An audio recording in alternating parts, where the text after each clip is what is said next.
자, 테마 포트폴리오 이론입니다. 중요한 부분입니다. 미리 말씀드렸어요. 투자론 중에서도 중요한 부분입니다.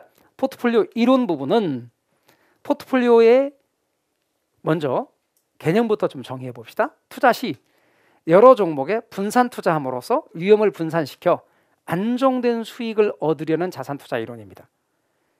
여러분, 어느 한 자산에만 투자하는 것, 어느 한 종목에만 투자하는 것, 그걸 뭐라고 그러죠?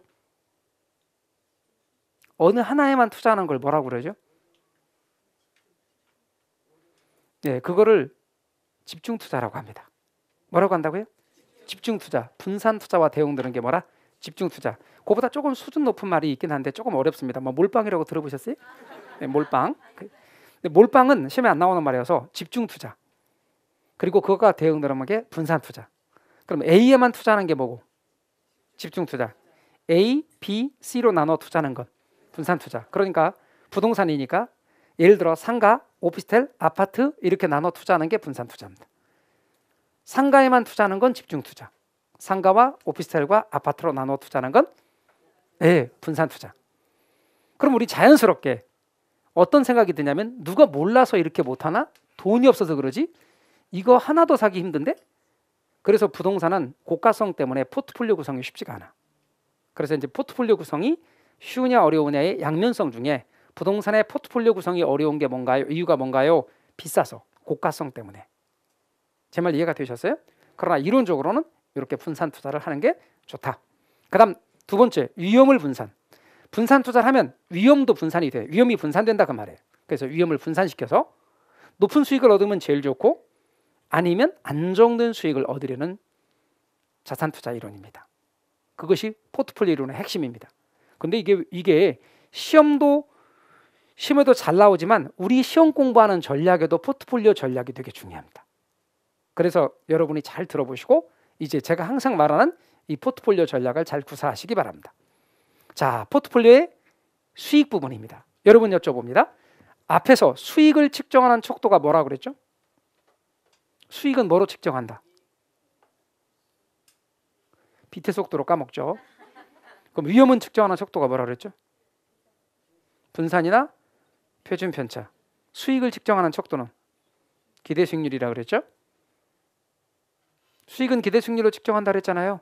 그럼 포트폴리오 수익은 포트폴리오 기대 수익률로 측정합니다. A의 기대 수익률, B의 기대 수익률, C의 기대 수익률, 이게 개별 자산의 기대 수익률이고 아무런 부연 없이 기대 수익률이라고 말하면 다 개별 자산의 기대 수익률입니다. 어떻게 구했다? 이렇게 구했죠. 내년도 경기가 호황일 때 수익률 곱하기 호황이 될 확률 더하기 불황일 때 수익률 곱하기 불황일 때 수익률, 불황이 될 확률 참. 그래서 이걸 합산했죠. 그게 개별 자산의 기대 수익률입니다. 개별 자산의 기대 수익률을 어떤 식으로 구했냐면 내년도 경기가 호황이 될 수도 있고 불황이 될 수도 있다. 그런데 어떤 투자 대상, 예를 들어서 상가라고 하자. 그러면 상가의 호황일 때 수익률은 20%다. 불황일 때 수익률은 5%다. 호황이 될 경우 확률은 50%라 치자. 불황이 될 확률도 50%라 치자. 그렇다면 이렇게 해서 값을 구한다라고 말했죠. 이게 뭐다? 이게 기대 수익률이죠. 상가. 그런데 상가 말고 오피스텔의 기대 수익률도 이런 식으로 구할 거 아니냐고요. 그럼 오피스텔의 기대 수익률도 똑같이 오피스텔의 기대 수익률 곱하기 발생 확률. 마찬가지로 불황일 때 수익률 곱하기 발생 확률 또 나오겠죠. 아파트도 그런 식으로 구하겠죠. 아파트의 경우도 똑같이 그렇게 구할 겁니다. 그런데 상가의 기대 수익률, 이걸 우리는 개별 자산의 기대 수익률이라고 합니다. 그리고 아무 말 없이 그냥 기대 수익률은 어느 하나의 기대 수익률을 가리키는 건데 포트폴리오 기대 수익률은 이렇게 포트폴리오를 구성했답니다. 상가와 오피스텔과 아파트로. 그럴 때는 어떻게 구한다? 이렇게 구하는 겁니다. 상가의 기대 수익률, 오피스텔의 기대 수익률, 아파트의 기대 수익률. 그런데 나는 상가에 투자하기를 30%를 투자했다. 그리고 오피스텔에도 30%를 투자했다. 아파트에는 40%를 투자했다. 그러니까 투자 비중을 곱해서 모두 합산해 주는 겁니다. 이게 뭐다? 포트폴리오 기대 수익률입니다. 그럼 포트폴리오 기대 수익률은 포트폴리오를 구성하는 개별 자산들, 상가, 오피스텔, 아파트 각각의 기대 수익률을 내가 얼마만큼 투자하느냐? 상가의 30%. 그러면 상가 기대 수익률 곱하기 0.3. 오피스텔 기대 수익률 곱하기 역시 30%면 0.3. 아파트 기대 수익률 나머지 0.4. 그래서 모두 합산. 그게 가중평균이라 그랬죠? 다시 한번 가중평균이란 각각의 값의 중요도에 비례하는 비율을 곱한 후에 산출한 평균을 가중평균이라 그럽니다. 따라서 여러분 가중평균이 지금 제가 하는 방식이 가중평균입니다. 이렇게 해서 포트폴리오 기대 수익률을 구하는 겁니다. 자, 그럼 포트폴리오 기대 수익률을 구했습니다. 포트폴리오 기대 수익률을 구했는데 방금 제가 말하기를 포트폴리오 1은 상가와 오피스텔과 아파트로 이렇게 구성한 겁니다. 포트폴리오 2는 또 다른 부동산을 사용했습니다. 뭐 공장용 부동산을 할 수도 있고요. 여러 가지 부동산들이 있겠죠. 그걸로 포트폴리오를 구성했습니다. 근데 상가, 아파트, 오피스텔, 아파트 이렇게 구한 포트폴리오 기대 수익률은 구했더니 20%를 합시다. 이렇게 구했더니 15%를 합시다. 어느 게 잘된 포트폴리오입니까? 포트폴리오 1입니까? 2입니까? 1이 잘된 거죠. 그래서 포트폴리오 기대 수익률이 높을수록 잘 구성된 포트폴리오이다. 이렇게 말할 수 있죠. 그래서 포트폴리오 수익은 포트폴리오 기대 수익률이란 걸로 측정한다. 그 다음 포트폴리오 위험에 대해서 이야기합시다. 항상 수익과 위험을 이야기해야 되니까 이번엔 포트폴리오 위험입니다. 포트폴리오 위험은 크게 두 가지로 구분합니다. 포트폴리오를 구성해서 없앨 수 있는 위험과 포트폴리오를 구성한다고 하더라도 없앨 수 없는 위험이 있습니다. 좌표축에다가 그림으로 나타내겠습니다. 여러분의 이해를 위해서. 여기다 구성자산수를 두고 이쪽에다 포트폴리오 위험을 둡니다. 그런데 구성자산수를 두면 위험이 줄어들게 된다 그 말입니다. 예컨대 이렇게요. 구성자산수를 많이 하면 할수록 2개보다 3개, 3개보다 4개 그러면 위험이 줄어들게 된다. 무슨 뜻이다? 제가 이 말을 하려고 합니다.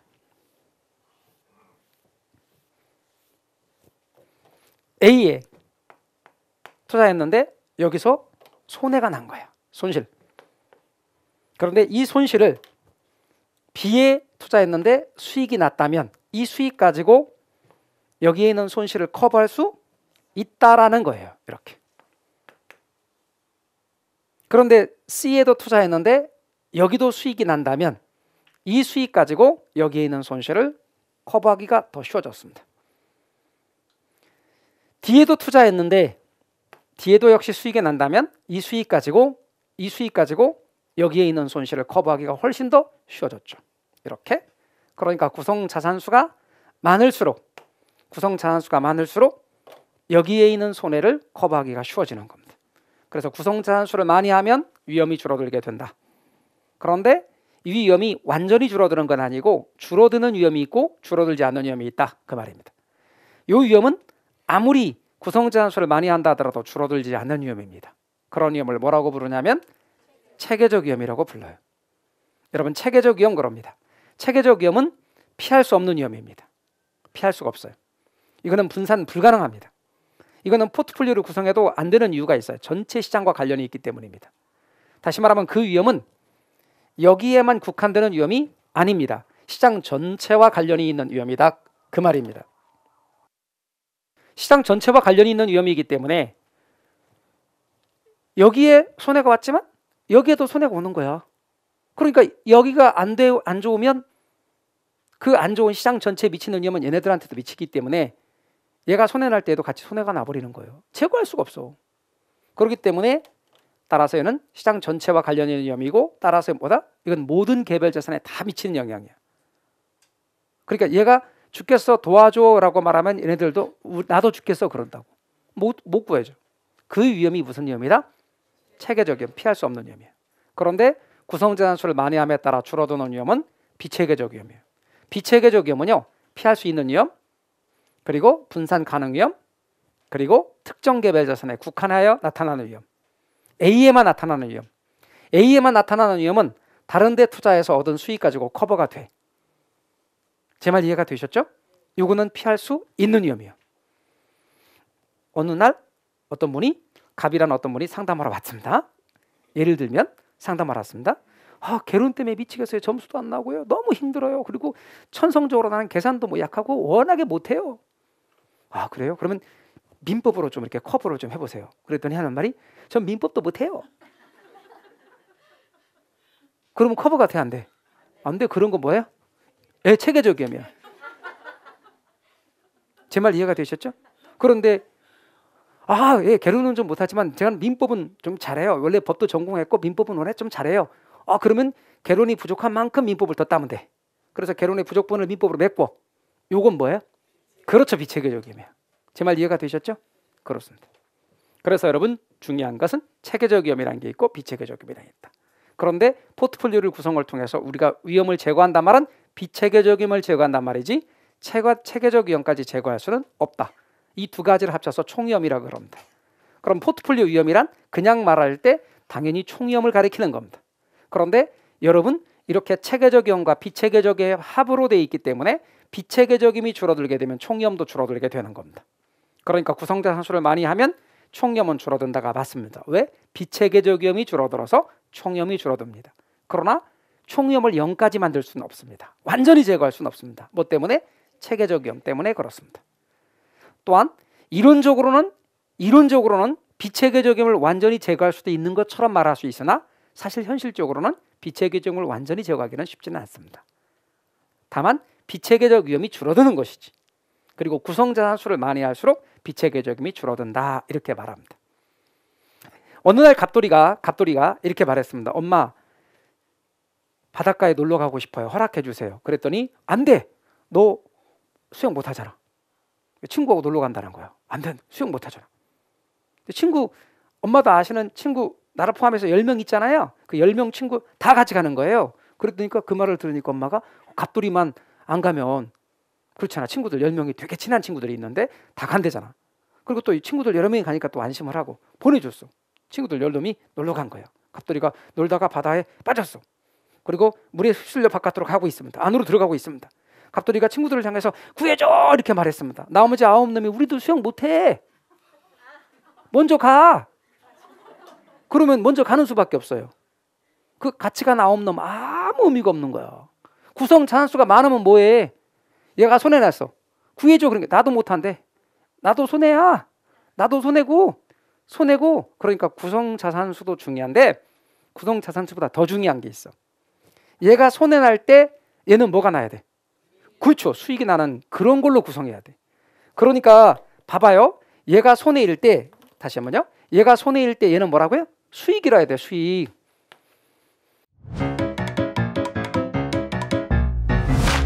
에듀윌 유료 회원만의 라이브 클래스. 두 번째 시간 보겠습니다. 이제는 이제 머리 앞에 갑니다. 자 정신 차리시고 이번에 합격진도 나갑시다. 누구세요? 전 애들 교수인데요. 제가 늘 가까이 있으니까 이번엔 합격. 집에서도 학원처럼 공부하는 혜택. 오직 에듀윌 유료 회원에게만. 에듀윌. 우와, 진짜 가까이 계시네요. 그럼 수익률의 방향을 보니까 얘는 마이너스 수익률 플러스 수익률일 때 제거가 되지. 이해가셨어요? 하나 더 했어. 얘가 손해일 때 얘는 수익 나는 거라야 돼. 마이너스 수익률 플러스 수익률일 때 제거가 되지. 다시요. 하나 더 했는데 얘가 마이너스일 때는 플러스여야 돼. 수익률의 방향이 같은 방향인 것끼리 포트폴리오를 구성하는 게 좋아요? 반대 방향인 것끼리 포트폴리오를 구성하는 게 좋아요? 반대 방향인 것끼리 가야 돼요. 갑돌이가 놀러 가는데 수영 좀 할지 않은 애들하고 같이 가는 게 좋아요? 수영을 다 못하는 애들끼리 같이 가는 게 좋아요? 못하는 애들끼리 같이 가야 안전해요? 빠지면 어떡하냐고. 그러니까 수영 좀 잘하는 놈이 같이 따라가 줘야지. 따라서 얘를 커버하려면 포트폴리오를 구성할 때 구성자산수도 중요하지만 더 중요한 건 수익률의 움직임 방향이에요. 수익률의 움직임 방향이 반대 방향인 것끼리 포트폴리오를 구성해야 돼요. 그걸 따지는 걸 상관계수라고 그래요. 이제 보세요. 포트폴리오 효과란 분산 투자 효과는 포트폴리오를 구성하는 투자 자산의 종목의 수를 늘릴수록 비체계적 위험이 감소되어 포트폴리오 전체 위험도 감소된다. 이게 포트폴리오 효과거든요. 그런데 이런 포트폴리오 효과가 나타나려면 구성 자산 수도 중요한데 수익률의 움직임 방향이 되게 중요해요. 그러니까 포트폴리오를 구성할 때 A하고 B, 상가하고 오피스텔 이렇게 두 자산의 수익률, 상가하고 오피스텔의 수익률이 얘가 손해 날 때 얘는 수익 나는 거라 해야 돼. 두 자산의 수익률이 함께 움직이는 정도를 나타내는 척도가 상관계수인데 제가 같은 방향이면 플러스라고 그랬어요, 마이너스라고 그랬어요? 플러스. 반대 방향이면 마이너스라고 했던 거 기억나세요? 어떤 때 플러스를 쓰고 어떤 때 마이너스를 쓰는지 부호를 쓰는 것에 대해서 얘기했잖아요. 같은 방향일 때 플러스, 반대 방향일 때 마이너스. 수요의 가격 탄력성은 가격의 변화율과 수요량 변화율이 반대 방향이니까 마이너스가 나온다 그랬고, 공급의 가격 탄력성은 같은 방향이니까 플러스가 나온다 그랬죠. 그러하듯이 상관계수도 수익률의 움직임 방향이 같은 방향이면 양, 반대 방향이면 음이 되는 거예요. 그러면 상관계수가 양의 값을 갖도록 포트폴리오를 구성하는 게 좋아, 음의 값을 갖도록 포트폴리오를 구성하는 게 좋아요? 음의 값을 갖도록 포트폴리오를 구성해야 돼요. 얘가 손해날 때는 수익 나는 걸로 구성하는 걸 음의 값을 갖도록 구성한다 그러는 거예요. 양의 값을 갖도록 구성하면 얘가 손해날 때 같이 손해나는 거예요. 제 말 이해가 되셨어요? 그런데 얘가 10%가 손해났거든요. 근데 얘가 10%가 수익이 났어. 그럼 완전 커버가 되죠. 그렇잖아요. 이론적으로 두 개만 갖고도 완전 커버가 되잖아요. 그런데 얘가 10%또 수익이야. 얘가 10%또 수익이야. 그러면 제거가 확실해지죠.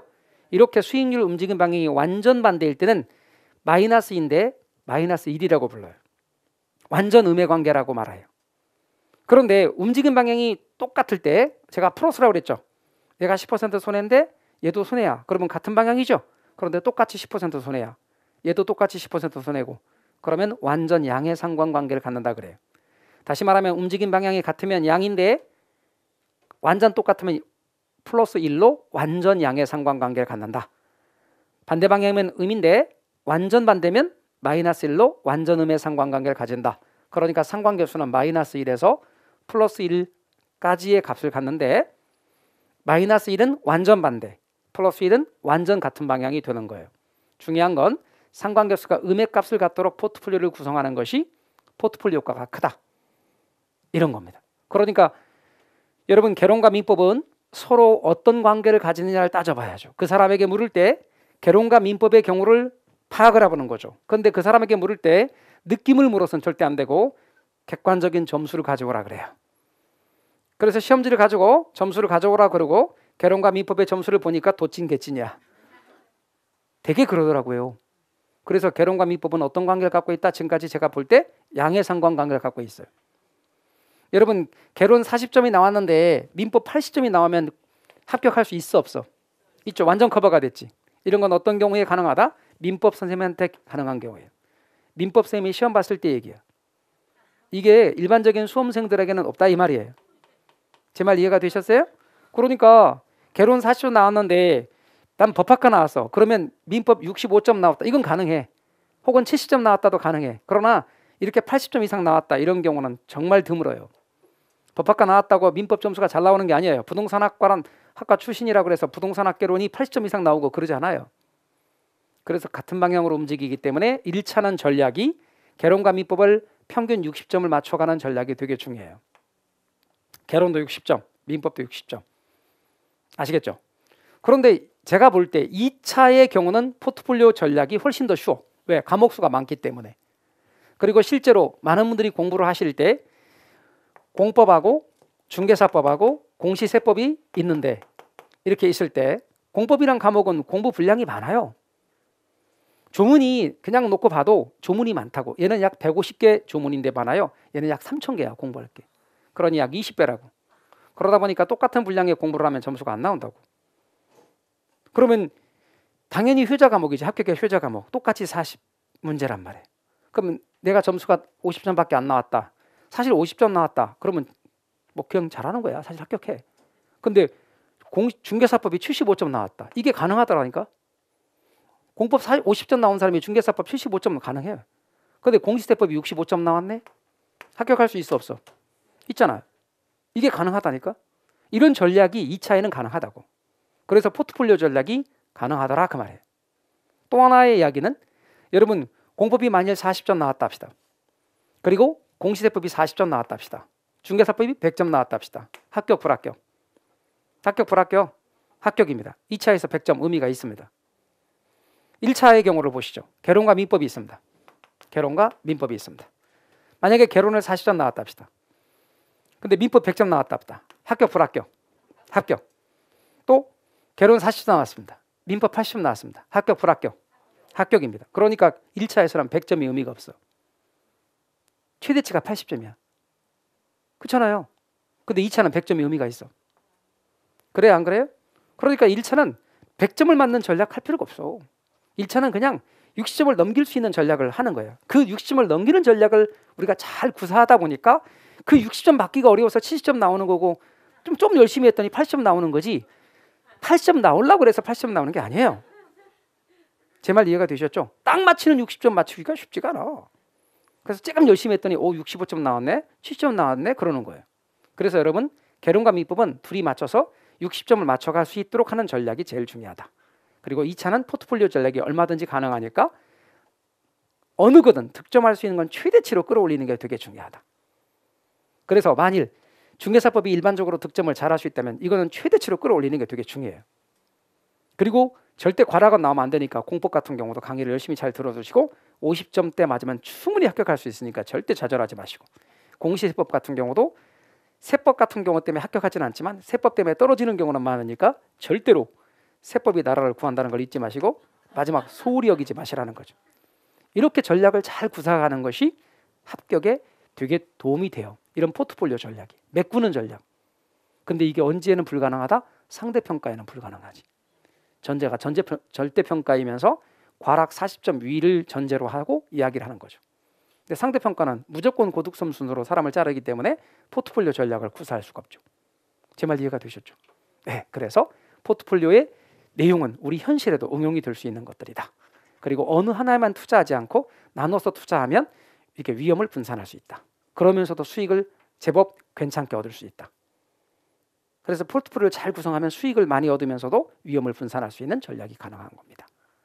용어 정리를 잘 하십시오. 포트폴리오에서 포트폴리오 효과라는 말과 상관계수, 상관계수란 수익률의 움직임 방향이 반대인 것끼리 포트폴리오를 구성해서 손해 날 때 커버해야 한다는 뜻이다. 잘 알아두십시오. 자, 그래서 여러분 포트폴리오 효과가 나타나기 위해서는 구성 자산수가 많아야 하지만 상관계수도 음액값을 갖도록 포트폴리오를 구성하는 것이 중요하다. 이해되시죠? 그 다음 화폐의 시간가치 계산이라는 항목으로 들어가겠습니다. 잘 보셔야 됩니다. 이 항목도 출제도 잘 되고 사람들이 어려워하는 파트입니다. 자, 여러분 화폐의 시간가치 계산에 관한 설명을 하겠습니다. 여러분 화폐의 시간가치는 같은 금액이더라도 시간 혹은 시점에 따라서 가치가 서로 다르게 평가된다는 것입니다. 예를 들어서 지금 1,000만 원은 현재 가치입니다. 지금 1,000만 원 현재 가치. 현재 가치를 줄이면 두 글자로 현가라고 부릅니다. 좀 이따가 영어로 보여드리겠지만 영어 약자로 PV로 표시합니다. 1년 후에 1,000만 원은 미래 가치입니다. 그럼 미래 가치를 줄이면 뭐죠? 두 글자로 줄이면 미가 아닙니다. 미가 아니에요. 미가 아닙니다. 내가라고 합니다. 내가 이럽니다. 근데 레가인데 왜 내가라고 하느냐? 그 두음 법칙 때문에 그렇습니다. 저 윗동네는 두음 법칙이 없기 때문에 여러분들 내가 그렇게 하셔야 한다. 레가 이렇게 하시면 좀 이상합니다. 내가. 영어로는 FV로 표시합니다. 현재 가치를 미래 가치로 바꿀 수도 있고 미래 가치를 현재 가치로 바꿀 수도 있습니다. 지금 1,000만 원을 1년 후의 금액으로 바꿀 수도 있고 1년 후에 1,000만 원을 지금 가치로 바꿀 수도 있습니다. 현재 가치를 미래 가치로 바꾸는 걸 뭐라고 하냐면 할증이라고 합니다. 할증은 12시 넘었을 때 이거 딱 누르는 건데 택시에서 그것도 할증이지만 원래 할증의 의미는 이런 개념입니다. 이런 개념에서부터 파생된 겁니다. 마치 할증을 하면 숫자가 커지니까 더하기처럼 더하기처럼 인식이 되는데 원래적 의미의 할증은 더하기가 아니라 곱하기입니다. 그 다음 미래 가치를 현재 가치로 바꾸면 그걸 할인이라고 합니다. 할인은 현금으로 사거나 뭐 그러면 깎아주는 걸 말하는데 원래 할인은 미래 가치를 현재 가치로 바꾸는 것이고 계산으로는 나누기입니다. 나누기를 하니까 값이 작아졌죠? 그러니까 마치 빼기한 것처럼 일상에서 씁니다. 원래적 의미는 얘는 곱하기고 얘는 나누기다. 현재 가치를 미래 가치로 바꾸는 게 할증이다. 미래 가치를 현재 가치로 바꾸는 게 할인이다. 이 개념을 이해하지 못하면 할증을 더하기로 할인을 빼기로만 이해하신 분들은 와닿을 때 저게 와닿지가 않아. 그러니까 뭐라고 말하냐면 뭔 말인지 한 개도 모르겠다 그래. 자, 그다음 여러분 혹시 이런 말 들어봤어요? 조삼모사라고? 무슨 뜻이요? 아침에 3개, 저녁에 4개. 여기에 등장하는 동물은 예, 조삼모사에 대해서 이야기를 해보겠습니다. 잘 보세요. 왜 조삼모사를 이야기하느냐? 화폐의 시간가치 계산은 말이죠. 여기 등장하는 고사가 원숭이인데 원숭이가 알아들은 얘기가 화폐의 시간가치 계산입니다. 무슨 얘기냐? 과거 송나라 때 저공이라는 사람이 있었습니다. 근데 원숭이를 너무 좋아해서 집에서 원숭이를 키웠답니다.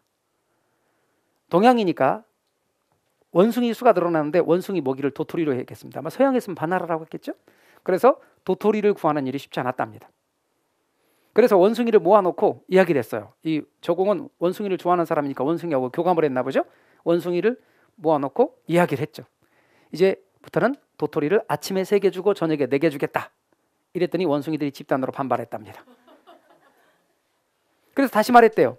저공이. 그래? 그럼 아침에 4개 주고 저녁에 3개 주겠다. 이렇게 말했답니다. 그랬더니 원숭이들이 좋아하고 고개를 끄덕였대요. 멍청한 원숭이들이 똑같이 7개인데 아침에 3개, 저녁에 4개보다는 아침에 4개, 저녁에 3개를 좋아하더라. 그래서 나온 이야기가 조삼모사입니다. 그런데 조삼모사라고 하는 이 말의 경우에서 내용을 자세히 한번 들여다보자 말입니다. 자, 조삼모사가 있고 조삼오삼이 있습니다. 녹화된 강의는 나중에 몰아듣게 되더라고요. 라이브 클래스 같은 경우는 학원 스케줄에 맞춰서 꼭 들어야 하니까 공부도 미루지 않게 되고 학원에 가 있는 느낌이 들더라고요. 집에서도 생생한 강의 현장을 느끼고 싶다면 라이브 클래스가 딱인 것 같아요. 이건 제가 갖다 말한 말이에요. 고사는 조삼모사지만 말을 바꾸면 조사모삼이 되겠죠? 자, 어느 게 더 나은지 확인해 봅시다. 오늘 4억 받고 1년 후에 3억 받는 것을 생각해 봅시다. 똑같이 7억입니다. 오늘 3억 받고 1년 뒤에 4억 받는 것이 있습니다. 이걸 현재 가치 하실 때 어느 것의 가치가 더 크겠느냐 하는 겁니다. 예. 여러분, 오늘 4억 받고 3억 받는 것을 1년 후에 3억 받는 것의 경우를 이자율 10% 금리로 현재 가치 시키면 말이죠. 현재 금액 4억에다가 3억을 현재 가치한 거 3억 나누기 할인 10%율을 적용해 보면 얼마가 나오냐면 약 6억 7,273만 원이 나옵니다. 이 계산 방법 다 알려드립니다.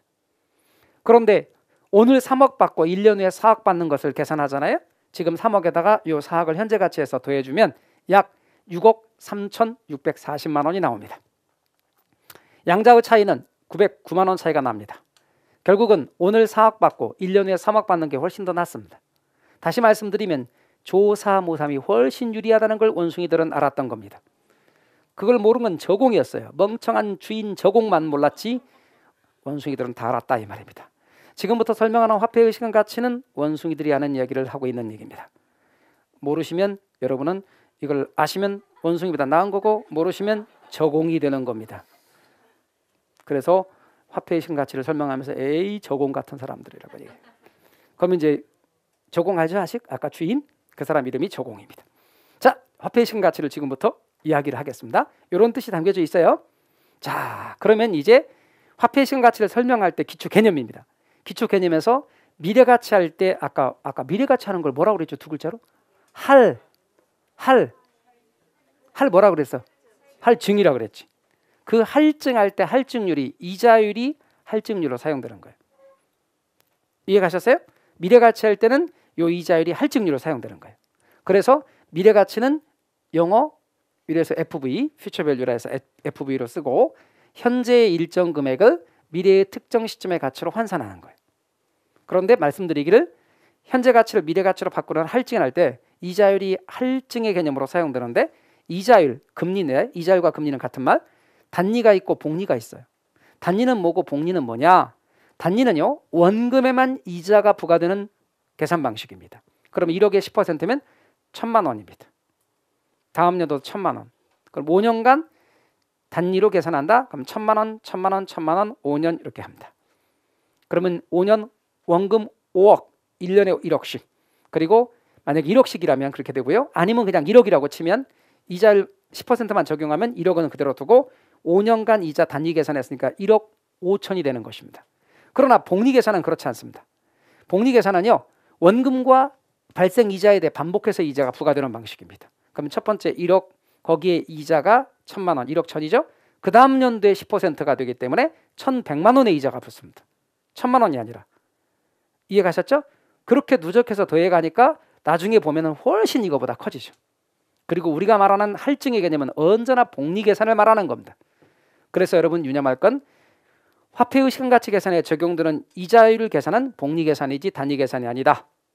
잊지 마세요. 복리 계산입니다.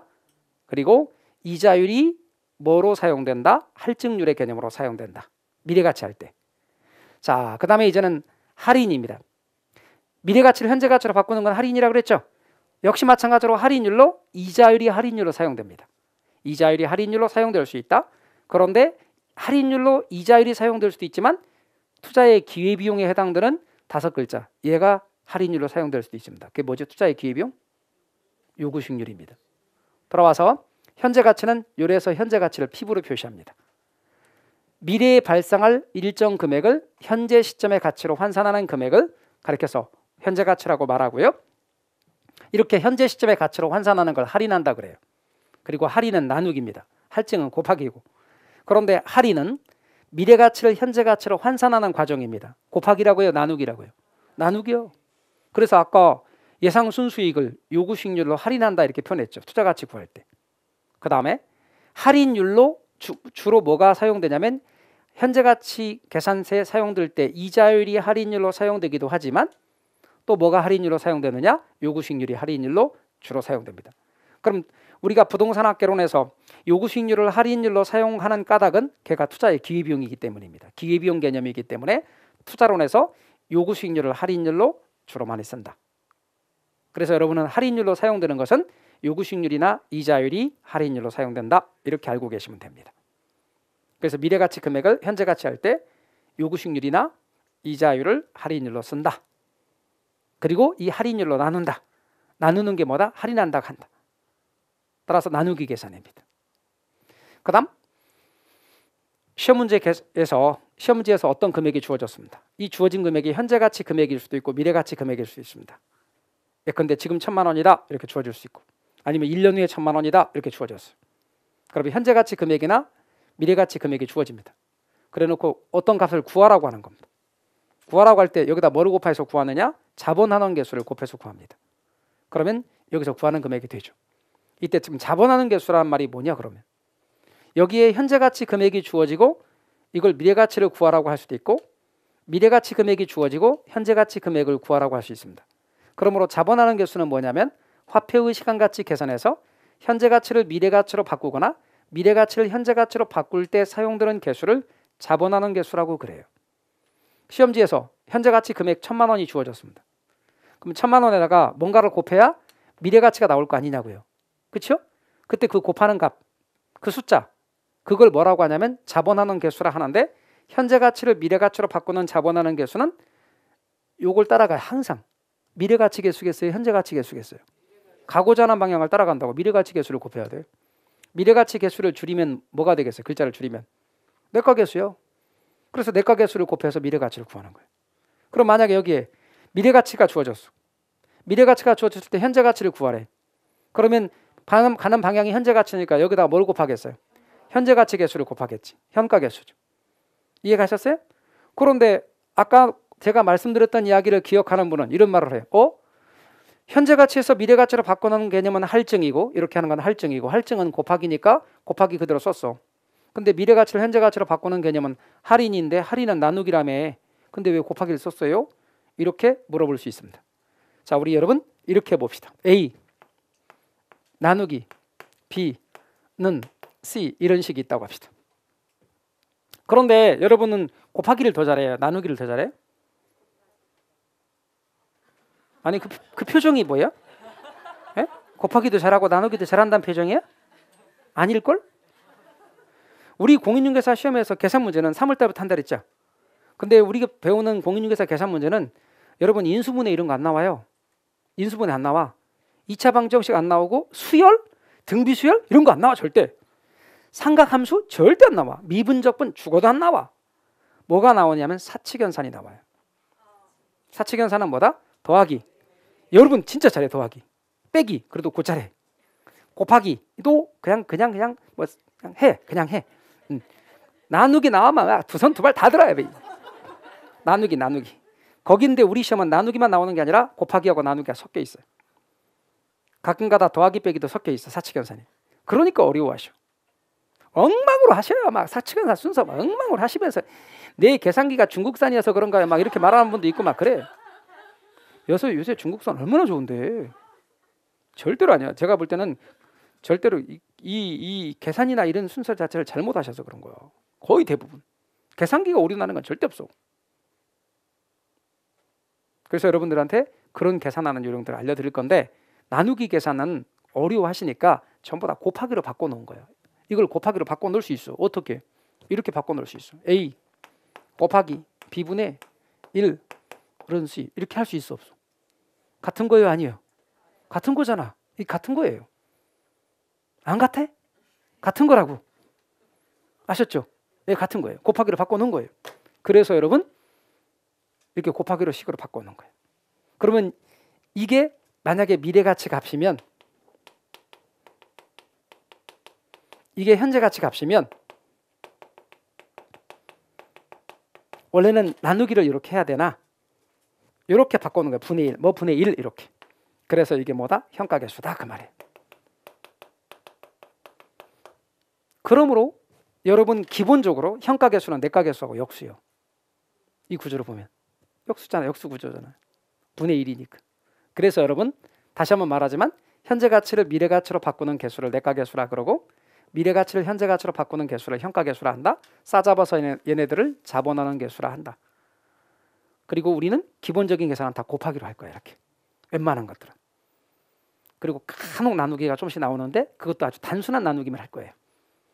그러면 어른들은 뭐라고 말해? 너무 어렵네요 막 그래.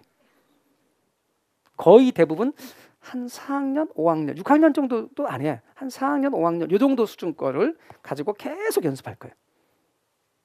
제가 누차 말하지만 계산 문제를 초등학교 6학년 아들한테 가르쳤으면 진짜 잘할 거예요. 근데 우리는 이제 그만큼은 좀 안 되고 하여튼 연습을 좀 하시면 다 맞아요. 그래서 계산 문제 생각만큼 그렇게 어렵지 않아요. 계산 문제하고 문제 이론 문제가 연결돼서 그 내용을 뭔 얘기인지 파악을 못해서 못 푸시는 거지 여러분이 숙달만 하시면 다 잘하니까 절대 두려워하지 마세요. 내가 안 할 거다 두려워하는 마음 때문에 못 하는 거예요. 충분히 잘하실 수 있어요. 그 다음 미래가치 계수하고 현재가치 계수가 제가 좀 전에 여기서 내가계수하고 현가계수가 있다 그랬잖아요. 자본하는 계수가 이렇게 있는데 자본하는 계수로서 내가계수가 몇 개 있냐면 3개 현가계수가 몇 개 있냐면 3개가 있어요. 토탈 몇 개? 6개가 있어요. 그럼 이제 미래가치 계수로 몇 개가 있다 그랬죠? 3개. 현재가치 계수로 몇 개? 3개. 요거 현가계수, 내가계수, 요거 현가계수. 자, 미래가치 계수 3개는 뭐냐면 제일 첫 번째 일시불의 내가계수, 두 번째 연금의 내가계수, 세 번째 감채균계수 이렇게 있어요. 그리고 현재가치 계수 3개 뭐냐면 일시불의 현가계수, 연금의 현가계수, 저당상수가 있어요. 그러면 공부할 때 가장 첫 번째로 우리가 해야 될 거는 뭐가 있는지 이렇게 분류하는 걸 할 줄 알아야 돼요. 근데 분류하는 걸 할 줄 알아야 되는데 저걸 무조건 외우려고 접근하지 말고 외우지 않고도 다 알 수 있도록 하는 게 되게 중요해요. 근데 되게 쉬워. 왜 쉬우냐면 이렇게 하면 돼요. 미래가치는 내가란 말이 들어가 있어요. 현재가치는 현가란 말이 들어가 있고 첫 번째는 일시불이고 두 번째는 연금인데 일시불과 연금의 차이를 이야기해 드리겠어요. 잘 보세요. 기간은 3년이라고 합시다. 그런데 여기에 1,000만 원을 이렇게 한 거예요. 1,000만 원을 그리고 3년이니까 3년 후에 얼마인지 따져보는 거예요. 이렇게. 또 하나의 내용은 3년간 매년 1,000만 원씩 매년 1,000만 원씩 식을 그래놓고 쭉 매년 1,000만 원씩을 따져서 3년 후에 얼마인가를 따져보는 겁니다. 질문합시다. 3년 후에 얼마인가는 미래가치의 현재가치예요. 미래가치 값을 구하는 거야.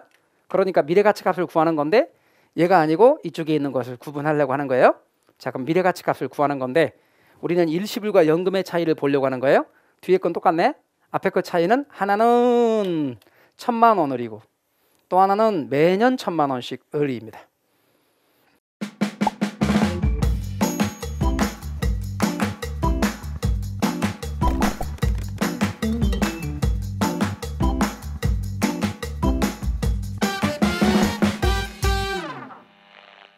여러분이 보실 때 일시불과 연금을 구분하시는 거예요. 이게 뭐죠? 일시불. 이게 뭐죠? 이게 연금이야. 매년 얼마씩이 연금이라고. 1,000만 원 한 번. 그거 일시불이고. 그러니까 항상 그래요. 1,000만 원 한 번이라는 일시불과 매년 1,000만 원씩 매년 얼마씩 해란 연금을 따지는 거예요. 그래서 첫 번째가 일시불, 두 번째가 연금. 미래 가치는 내가 계수, 현재 가치는 현가 계수. 그러니까 외울 게 없지. 뭐하고 뭘 따진다고요? 일시불하고 연금하고. 이해가셨어요? 그런데 미래 가치는 뭐가 붙어? 내가 계수가 붙고 현재 가치는 현가 계수가 붙고. 그러면 결국은 감채금 계수가 미래 가치고 저당 상수가 현재 가치라는 것만 기억하면 되죠. 그래요. 미음자 붙은 게 미래 가치요. 이렇게. 미음자 안 붙은 게 현재 가치고. 그래서 여러분은 미래 가치 내가 계수, 현재 가치 현가 계수, 그리고 미래 가치 미음자 붙은 거, 미음자 안 붙은 거 현재 가치. 그럼 분류하는 거 됐네. 됐죠? 자, 분류하는 거부터 할 줄 알아야 됩니다. 외우려고 하지 마시고 요게 미래 가치인지 현재 가치인지 보면 되는데 미래 가치네. 미음자 미래 가치. 현재 가치네.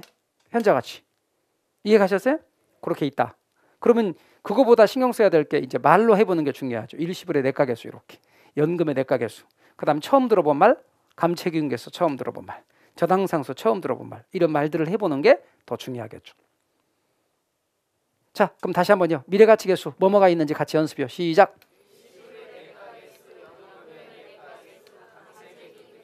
현재가치 계수. 네, 미음자 들어간 게 뭐라고요? 미래가치. 미음자 아닌 이음자 들어간 건 현재가치 계수라는 것 알아두십시오. 이제 관계 얘기해 드릴게요. 관계. 얘와 얘는 무조건 역수야. 그래서 아까 일시불의 내가 계수하고 현가 계수가 역수라는 것은 얘네 둘을 가리키고 하는 말이에요. 그래서 얘네 둘이 역수라고 해서 얘네들도 역수냐? 절대 아니에요. 얘만 역수야. 얘네들은 역수 아니에요. 이렇게 둘이 역수 아니에요. 연금끼리 역수 아니거든요. 그럼 뭐하고 뭐가 얘하고 여가 역수 아니면 이렇게 둘이 역수예요. 그리고 이렇게 둘이 역수예요. 제 말 이해가 되셨어요? 이런 관계를 갖고 있다는 걸 잊지 마십시오. 연금끼리 역수예요? 아니에요? 절대 아니에요. 연금의 내가 계수의 역수는 같은 곳에 있는 감채금 계수고, 연금 현가 계수의 역수는 연금의 내가 계수가 아니라 같은 곳에 있는 저당 상수가 역수다. 요걸 기억하셔야 돼요. 그러면 여러분에게 원리를 잠깐만 말하기 위해서 이 이야기는 주로 이제 기본 이론 강좌에 들어가면 다루는데 미리 살짝만 당겨서 다음 강좌하고 접목하기 위해서 살짝만 여러분에게 원리를 알려드리겠어요. 끝나는 건 아니고 이걸 그냥 접목하려고 살짝만 말해드리는 거예요. 그런 본격적인 얘기는 기본 이론 강의를 할 겁니다. 잠깐만 봐주세요. 은행에 가서 내가 1,000만 원을 이렇게 넣었어. 목돈. 그리고 3년 후에 찾는 거예요. 이런 걸 뭐라고 말하죠, 여러분? 은행에 목돈을 넣었어. 그리고 일정 기간 후에 찾는 걸 뭐라고 그래요? 정기 예금이라고 그러는 거예요. 그런데 은행에 이렇게 나눠서 돈을 넣어. 매달 얼마씩. 그리고 기간 말에 찾아. 목돈을. 이건 뭐죠? 이걸 정기적금이라 그러는 거예요. 이 둘의 차이를 구분 못하는 분이 있어요. 여러분, 정기적금과 정기예금의 차이는 정기예금은 목돈 넣고 기간 말에 찾는 것이고 정기적금은 푼돈으로 나눠놓고 나중에 목돈으로 찾는 거예요. 제 말 이해가 되셨어요? 그러니까 정기예금 찾는 금액을 계산할 때는 일시불의 내가 계수를 사용하는 거예요. 그 다음에 정기적금 찾는 금액을 계산할 때는 연금의 내가 계수를 사용하는 거고. 그러니까 여러분 활용해서 일시불의 내가 계수는 어떤 때 쓰나요? 정기예금 찾는 금액 계산할 땐 다 그래. 제 말 이해가 되셨죠? 그런 개념. 연금의 내가 계수는 어떤 때 쓰나요? 정기적금 찾는 금액 계산할 때 쓰는 거예요. 그럼 이제 활용입니다. 다시 말하면 응용해 봅시다. 땅이 있어. 얼마 주고 샀느냐? 땅값이 지금 1억이에요. 내가 1억 주고 샀어. 5년 후에 이 땅값이 얼마인가 알고 싶어. 1억짜리 땅이 5년 후에 얼마인가 알고 싶어. 그러면 뭐로 활용해야 될까요? 그렇죠. 일시불의 내가 계수지. 제 말 이해가 되셨어요? 이렇게 되는 거예요. 그런 내용들의 의미를 응용할 수 있으셔야 돼요. 자, 그 다음 또 이렇게 생각해 볼 수 있어요. 여러분, 내가 정기적금을 든 거야. 근데 5년 후에 5천만 원 탈 수 있는 5년 후에 5천만 원 탈 수 있는 정기적금을 가입했어요. 그러면 5년 후에 얼마 받아? 그리고 5천만 원 받아, 목돈. 근데 그 5천만 원 받기 위해서 매달 얼마씩을 돈을 넣어야 되느냐? 매달 돈을 넣는 거. 매달 불이백을 계산하고 싶어. 그것을 계산할 때 감채균계수가 필요한 거예요. 따라서 여러분 정기적금 찾는 금액은 연금의 대가계수고 정기적금 붓는 금액은 감채균계수예요. 그래서 둘이 역수예요. 그래서 여러분 감채균계수는 정기적금 붓는 금액, 연금의 대가계수는 정기적금 찾는 금액. 어이구, 정기적금 찾는 금액. 여긴 정기적금 붓는 금액. 제 말 이해가 되셨어요? 여긴 정기적금 뭐라고요? 찾는 금액. 여긴 정기적금 붓는 금액. 이렇게 된다고. 말뜻 이해가 되셨죠? 네. 근데 말이죠. 이런 게 있어요. 여러분 어떤 사람이 퇴직을 했대. 근데 퇴직금의 형태를 퇴직한 때 퇴직할금의 형태를 두 가지로 중에 하나로 받을 수 있다고 합시다.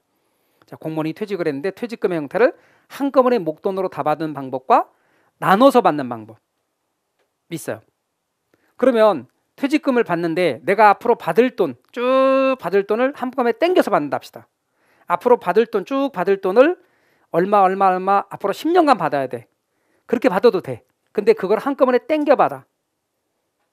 그걸 계산할 때는 어떻게 푸냐면 앞으로 미래 어떻게 매년 얼마씩을 미래에 그게 연금이잖아. 그런데 그걸 어떻게 한다고요? 땡겨 받는다고. 따라서 연금 현가계수. 앞으로 받을 돈의 현재 가치. 제 말 이해가 되셨어요? 그게 연금 현가계수예요. 근데 여러분 돈을 빌렸어. 갑이라는 사람이 1억을 빌렸어. 1억. 집 살려고. 그리고 융자 기간이 10년이에요. 그럼 집 살려고 1억을 빌렸다. 그럼 이 10년에 걸쳐서 1억 갚아가야죠. 그러면 1억을 빌리고 얼마씩 갚아가야 되느냐? 요걸 계산할 땐 저당상수가 필요해요. 이해 가셨어요? 그러면 이 사람이 만약에 이런다고 해봐요. 10년에 걸쳐서 돈을 갚아야 돼. 이때 얼마 빌렸냐면 1억을 빌렸어. 그리고 첫 번째 연도, 두 번째 연도, 세 번째 연도, 네 번째 연도, 다섯 번째 연도, 여섯 번째 여기까지 돈을 갚았네? 그럼 앞으로 몇 번 더 갚아야 돼? 아니 6번 갚았어. 4번 더 갚아야 돼. 하나, 둘, 셋, 4번 더 갚아야 되거든. 그런데 사정이 생겨서 이 집을 팔아야 되네. 그러면 여기에 담보가 설정되겠죠. 그 집을 이때까지 열심히 갚았어. 근데 이때 팔아야 돼. 그러면 나머지 요건 어떻게 해? 한꺼번에 갚아야지. 그래서 앞으로 갚을 돈을 4번 이렇게 쭉 갚아야 됩니다. 그걸 땡겨서 이날 한꺼번에 갚아야 돼. 그러면 이걸 뭐가 필요하게? 방금 했던 것 중에 앞으로 일정 금액씩을 갚을 돈을 땡겨서 갚아야 돼. 앞으로 일정 금액씩 매년 얼마씩을 앞으로 발생할 매년 얼마씩을 이렇게 현재 가치로 바꿔서 갚아야 돼. 연금 현가계수지. 매년 얼마씩은 연금이잖아. 그 연금을 어떻게 했어? 현재 가치에서 갚았잖아. 그래서 앞으로 갚을 돈 현재 가치, 즉 못 갚은 돈, 앞으로 갚을 돈 못 갚은 거예요. 그래서 이걸 뭐라고 말하냐면 있어 보이게 하는 말이 미상환 저당장금, 앞으로 갚을 돈 현재 가치. 그거는 연금 현가계수를 통해서 계산합니다. 그래서 앞으로 시험에 나올 걸 제가 다 말해봤습니다.